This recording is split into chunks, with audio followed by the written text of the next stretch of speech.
Imagine this: you wake up one morning and the world looks exactly as it did yesterday. The same walls surround you. The same obligations await. The same people populate your life. Yet something has fundamentally shifted, not in the external landscape, but in the architecture of your perception. You look at the promotion you've been desperately chasing, and suddenly it appears translucent, like a mirage shimmering on hot asphalt. You think about the relationship you've been clinging to with white knuckles, and you notice your grip loosening, not from apathy, but from a strange new understanding.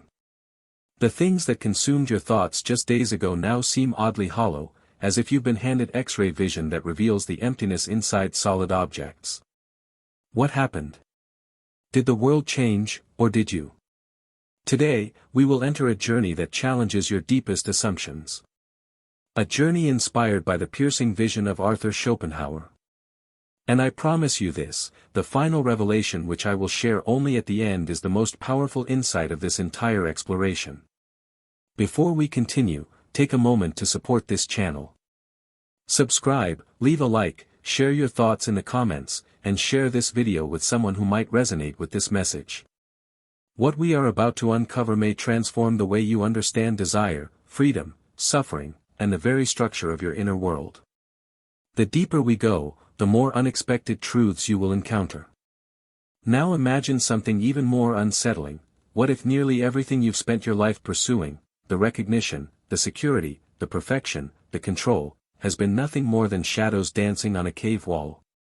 What if the weight crushing your chest, the anxiety stealing your sleep, the restlessness driving you forward isn't caused by what you lack, but by something far more disturbing, the very nature of wanting itself? Consider this paradox: a person spends 20 years climbing a mountain, believing happiness waits at the summit. They sacrifice relationships, health, and peace of mind for this singular goal. Finally, they reach the peak, breathless and triumphant. For exactly 3 days, they feel the euphoria they promised themselves. Then, inevitably, the feeling evaporates. The mind, that insatiable creature, begins scanning the horizon for the next mountain. The question that haunts them in the darkness is terrifying: was it all for this? This brief flicker of satisfaction that dissolved like morning mist. But here's what makes this truly unnerving: this isn't the story of one person. This is the hidden architecture of human existence itself. Think about your own life for a moment. How many times have you told yourself, once I achieve X, then I'll finally be at peace? Once you get the job. Once you find the partner. Once you reach the income level. Once you lose the weight. Once you gain the approval. Once you escape the current problem. The promise is always the same: permanent satisfaction lies just beyond the next achievement. Yet somehow, every fulfilled desire gives birth to a new hunger. Every closed door reveals 10 more. Every answer generates a cascade of new questions. Why does this happen? Why does the human mind seem designed for perpetual dissatisfaction?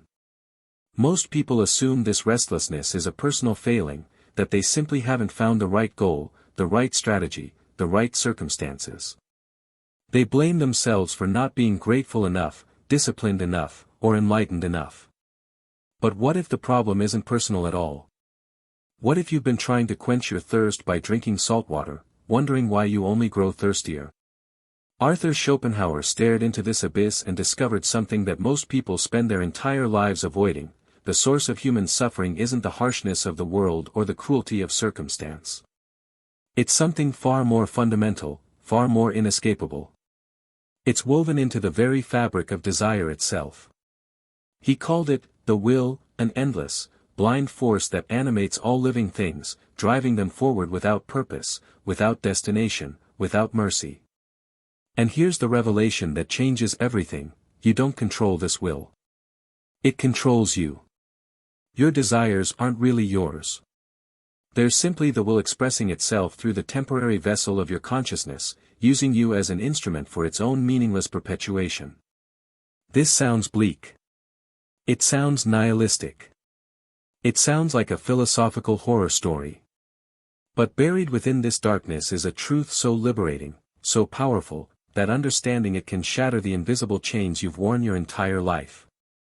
What would happen if you truly grasped that everything external, every achievement, every possession, every relationship, every identity you've constructed, is ultimately vanity? Not worthless, but unstable. Not meaningless, but incapable of delivering the permanent peace you seek from it. What if the moment you stopped demanding that the world complete you, you discovered a freedom so profound that nothing could enslave you anymore? Let's begin by examining something most people never question: the origin of their own desires. You believe your wants are authentically yours, that the career you're chasing, the lifestyle you're building, the person you're trying to become reflects your deepest self. But pause and ask yourself, how much of what you desire was actually chosen by you, and how much was carefully installed in your mind by forces you never consciously agreed to? Schopenhauer understood what modern psychology is only now beginning to fully articulate: we are not the authors of our desires. We are their stage. The will, that relentless force driving all life, moves through us like a current moves through water. You don't decide to be hungry, hunger seizes you. You don't choose to fear rejection, the fear rises unbidden. You don't select your deepest longings, they select you, commandeering your attention, hijacking your peace, directing your life toward goals that promise fulfillment but deliver only temporary relief. Carl Jung observed something remarkably similar when he wrote that, until you make the unconscious conscious, it will direct your life and you will call it fate. Most of what drives human behavior operates beneath awareness. The desires you experience, for status, security, validation, control, aren't personal quirks. They're evolutionary programs, cultural conditioning, and psychological patterns inherited from generations of survival imperatives. You think you want the corner office, but what you actually crave is the primal safety that status once provided in ancestral environments. You think you need that person's approval, but what you're really seeking is the tribal acceptance that once meant the difference between life and death. This creates a profound problem: you're chasing satisfaction using a system designed never to be satisfied. The will, as Schopenhauer conceived it, is fundamentally insatiable. It's not a bug in human consciousness, it's the operating system itself. Every fulfilled desire simply clears space for a new one. Every achievement resets the baseline. Modern neuroscience confirms this through research on hedonic adaptation, the brain's uncanny ability to return to its emotional set point regardless of external circumstances.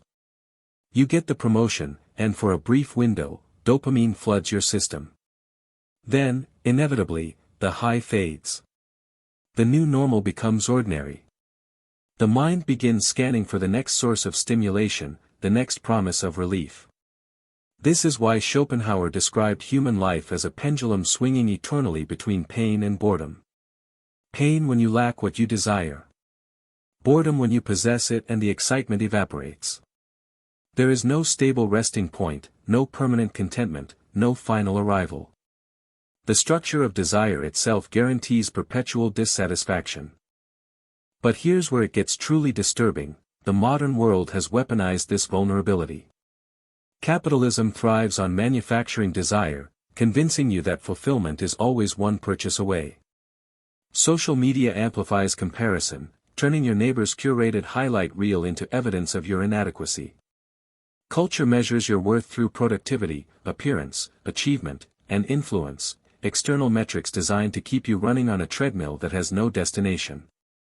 Every advertisement, every algorithm, every cultural message whispers the same seductive lie: you are incomplete, but this product, this experience, this transformation will finally complete you. And so you run. You optimize. You hustle. You perform.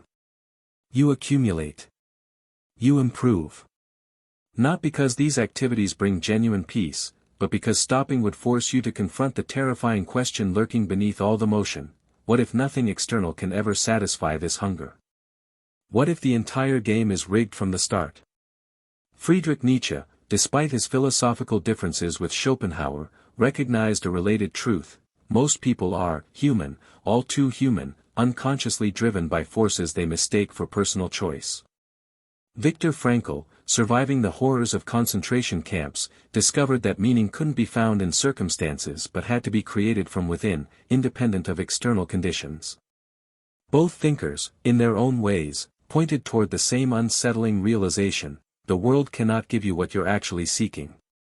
This is the hidden problem enslaving billions. We've outsourced our peace to things that cannot provide it, and then we suffer when those things inevitably fail us. The tragedy isn't just that you chase things incapable of fulfilling you. The deeper tragedy is that this pursuit fundamentally alters who you become. Every time you tie your sense of worth to something external, you hand over a piece of your sovereignty. Every time you make your peace conditional on outcomes you cannot control, you become a hostage to circumstance. And the most insidious part? You don't even notice it happening. Think about how this plays out in your daily emotional life. You check your phone expecting a message that doesn't arrive, and your mood darkens. Someone criticizes your work, and suddenly you question your entire competence. A relationship hits turbulence, and you feel your identity unraveling. The stock market drops, and anxiety floods your system. A friend achieves something you haven't, and envy poisons your thoughts. These reactions feel automatic, natural, inevitable. But they're not. They're evidence of a deeper problem: you've constructed your inner stability on a foundation of sand. Modern psychology has a term for this: external locus of control.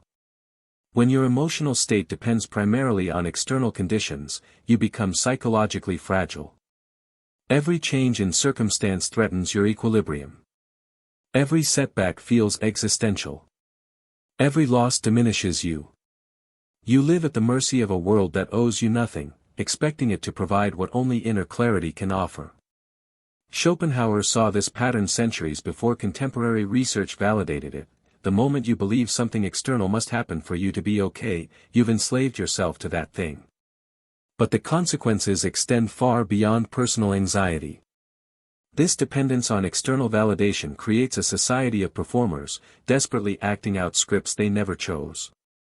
You curate your social media presence, not to express yourself authentically, but to harvest approval. You pursue careers that make you miserable because they signal success to others. You maintain relationships that drain you because ending them would contradict the identity you've built. You accumulate possessions you don't need to communicate a status you don't genuinely value. Every choice becomes a calculation: will this make me look successful? Will this prove my worth? Will this finally earn me the recognition I crave? The cognitive biases that govern human thinking make this worse. Confirmation bias ensures you only notice evidence that supports your existing beliefs about what you need. The focusing illusion makes you overestimate how much that next achievement will improve your life. Social comparison bias keeps you perpetually measuring yourself against others, ensuring you always find someone ahead of you, someone whose success invalidates your own. The sunk cost fallacy traps you in pursuits you've invested years in, even when they clearly aren't serving you. Neurologically, this pattern creates a vicious cycle. Every time you receive external validation, a like, a compliment, a promotion, your brain releases dopamine, reinforcing the behavior. But dopamine isn't a satisfaction chemical, it's an anticipation chemical. It drives seeking, not contentment. The more you chase external rewards, the more your brain becomes wired to chase them, and the less capable you become of generating peace internally. You become addicted to the pursuit itself, mistaking the frantic motion for progress, the constant stimulation for vitality. Perhaps the most devastating consequence is what happens to your relationships. When you need others to validate your worth, you cannot love them freely. Every interaction becomes transactional. You're constantly scanning for evidence: do they admire me? Do they need me? Am I important to them? Your affection becomes conditional, your vulnerability calculated, your communication manipulative. You cling when you should release, demand when you should allow, perform when you should simply be. And then you wonder why intimacy feels hollow, why connection feels exhausting, why even your closest relationships carry an undercurrent of anxiety. This is the unseen trap that Schopenhauer identified: the more you believe external things must happen for you to be complete, the more incomplete you become. The pursuit itself fragments you, scattering your attention across 1,000 temporary goals, none of which can deliver lasting peace. You're building a house on quicksand and then despairing when it keeps sinking. But what if you could step off this carousel entirely? The rebellion begins not with action, but with a single devastating insight: what if the game you've been playing cannot be won? Not because you're inadequate, not because you haven't tried hard enough, but because the game itself is structurally impossible to win. This realization, that external things are fundamentally incapable of providing lasting satisfaction, is where freedom actually starts. Schopenhauer called this understanding the recognition of vanity. But vanity here doesn't mean worthlessness or meaninglessness. It means impermanence, instability, the inability of external things to serve as a permanent foundation for inner peace.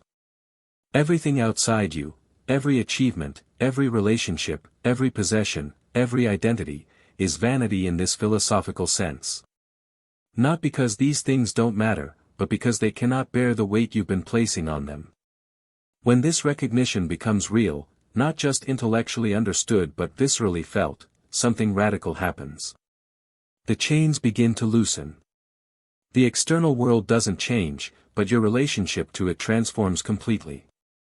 You stop demanding that life satisfy you. You stop expecting other people to complete you. You stop believing that the next achievement will finally quiet the restlessness. And in that surrender of false expectations, genuine power emerges. Think of the Stoic philosophers, who practiced a similar principle 2,000 years before Schopenhauer. Epictetus taught that people are disturbed not by things themselves, but by their judgments about things.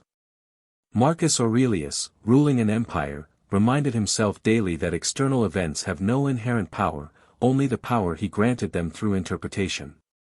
They understood what modern cognitive therapy rediscovered: suffering isn't caused by circumstances but by your attachment to how circumstances should be. The practical application is radical. Imagine facing a devastating setback, a career failure, a relationship ending, a dream dissolving. The conventional response is to collapse into the narrative that this event defines you, that your worth has diminished, that something terrible has happened. But when you recognize vanity, you see the situation differently. The external circumstance has changed, yes. But you, the awareness observing the circumstance, remain untouched. The event is simply information, neutral in itself, powerful only to the degree you insist it should have been otherwise. This doesn't eliminate pain. Pain is inevitable when you lose something you value. But it prevents pain from metastasizing into suffering.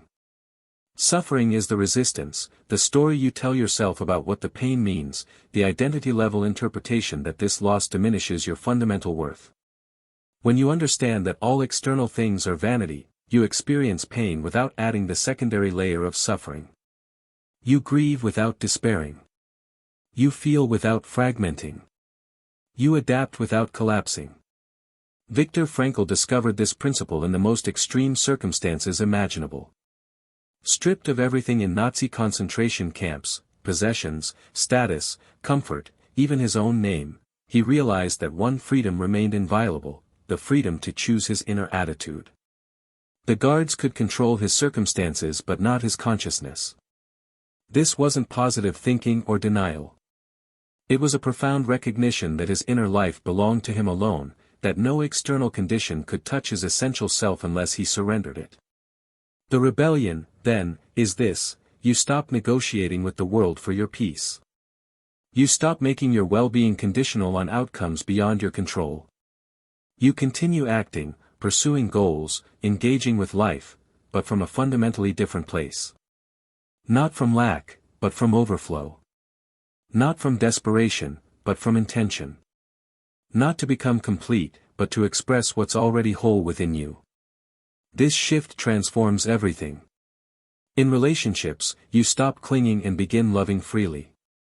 You offer affection without needing it returned in precise measure. You communicate authentically without manipulating for approval. You connect without the fear that losing someone would diminish your essential worth. In work, you pursue excellence without making your identity dependent on results. You act with intensity while remaining internally calm. You engage fully while holding outcomes loosely. In adversity, you stop asking, "Why is this happening to me?" and start asking, "How can I navigate this with integrity?" You become, in the deepest sense, unshakable, not because nothing can hurt you, but because nothing can enslave you. Now we arrive at the deepest layer, the revelation promised from the beginning. Everything we've explored, the insatiable nature of desire, the vanity of external pursuits, the false promises that enslave you, has been preparation for this singular truth. And once you truly grasp it, your entire relationship with existence shifts irreversibly. Here it is, the self you've been trying to satisfy doesn't actually exist in the way you think it does. Let that sink in. All this time, you've been trying to feed a phantom. You've imagined yourself as a fixed entity with inherent needs that must be met, deficiencies that must be filled, wounds that must be healed by external circumstances. But Schopenhauer revealed something far more unsettling. What you call yourself is not a stable, coherent thing. It's a temporary expression of the will, that blind, impersonal force animating all existence. Your desires aren't personal.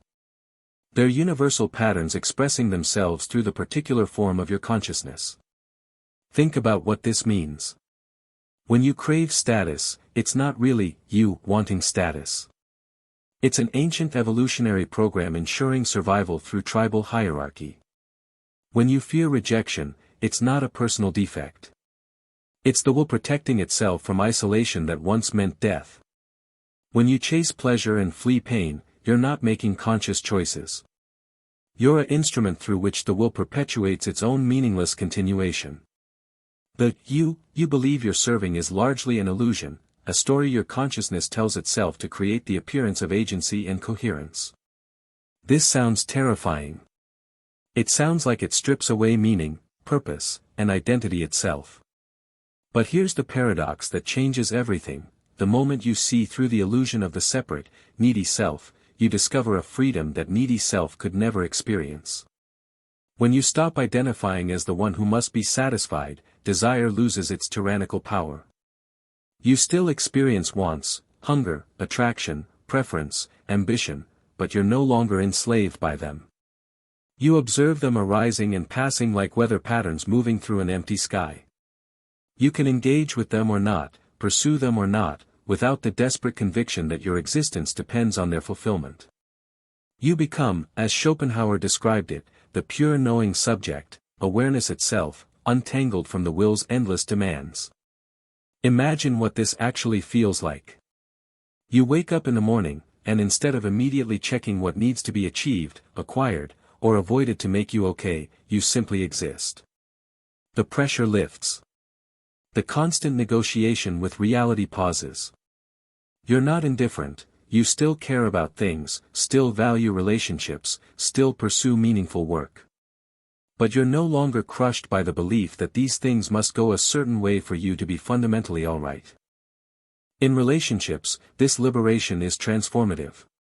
You love without the terror of loss because you're no longer building your identity on another person's presence.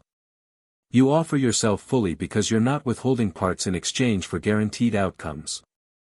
You experience genuine intimacy because you're not performing to maintain someone's approval. The person before you becomes real, not a function of your needs, not a character in your story, but an autonomous consciousness you can encounter without trying to possess or control. In work and ambition, the shift is equally profound.